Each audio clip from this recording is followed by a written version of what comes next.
प्रेम बनी गई भाई रोल जी। સૌને રાધે રાધે।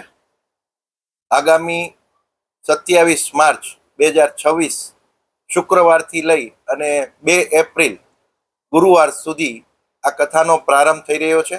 આ કથા રાધે રાધે પરિવાર દ્વારા આયોજિત થઈ રહી છે અને આ કથા તથાસ્તુ વિદ્યાપીઠના લાભાર્થે, જેમ ભાર્ગવભાઈએ કીધું એમ આ કથા તથાસ્તુ વિદ્યાપીઠના લાભાર્થે થઈ રહી છે।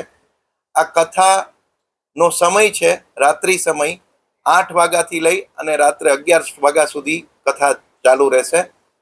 મુખ્ય ઉદ્દેશ દાદાનો એ છે, જિજ્ઞેશ દાદાની લાગણી એવી હતી કે આ કથા નાનામાં નાનો વર્ગ સુધી આ કથા થઈ શકે અને માત્ર 31,000 રૂપિયાના ન્યોછાવરથી આ કથાનું આયોજન થયું છે।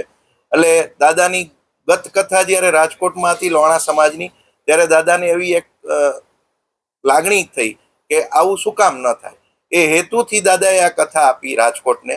અને જે કાંઈ ખર્ચ થાય એ ખર્ચ તમામ ખર્ચને પહોંચી અને જે કાંઈ વધઘટ રકમ જે કાંઈ થાય એ તથાસ્તુ વિદ્યાપીઠના ડોનેશનમાં જશે, આવું દાદાનું કહેવાનું છે। આ કથા સનાતન એટલે કે સર્વ જ્ઞાતિની 18 વર્ણને અમે લોકોએ આમંત્રિત કર્યું છે અને 18 વર્ણ આમાં સામેલ હશે। કોઈ જ્ઞાતિ જાતિનો ભેદભાવ નથી, કોઈ પણ માણસ કથાનું શ્રવણ કરી શકે છે અને રેસકોર્સ ગ્રાઉન્ડમાં છે। આપે જેમ પૂછ્યું એમ બસની વ્યવસ્થા, કોઈને આવું જવું હોય તો એવા 5-7 પોઈન્ટ રાજકોટના જે મુખ્ય માર્ગો હશે ત્યાં સ્કૂલની બસોનું આયોજન કરવામાં આવશે, જેથી ફ્રી આવી જઈ શકે લોકો, એ માટેની સંપૂર્ણ વ્યવસ્થા અમે વિચારી રહ્યા છીએ અને કરી પણ શકશું। ખાસા દિવસો દરમિયાન અલગ અલગ પ્રોગ્રામ જે કરવામાં આવશે, અલગ અલગ પ્રકારના ના, આ રાત્રિનો સમય છે કથાનો, એટલે સાંસ્કૃતિક કાર્યક્રમ શક્ય નથી। રેસકોર્સના ગ્રાઉન્ડમાં કથા છે અને પબ્લિકને બપોરે કે સવારે કે એવી રીતનો કંઈ સાંસ્કૃતિક કાર્યક્રમ રાખી તો એ શક્ય નથી। એટલે દાદાને જ્યાં પણ આમંત્રણ મળશે ત્યાં વિધિવત રીતે દાદાની પધરામણી દિવસ દરમિયાન હશે, કોઈ પણ જગ્યાએ જવાનું થશે, કોઈ પણ સંસ્થામાં પણ દાદા પધારશે, આવી મારે એમની સાથે વાત થઈ છે। એટલે દિવસનો કોઈ સાંસ્કૃતિક કાર્યક્રમ શક્ય નથી। કાર્યમાં સોશિયલ રિસ્પોન્સિબિલિટી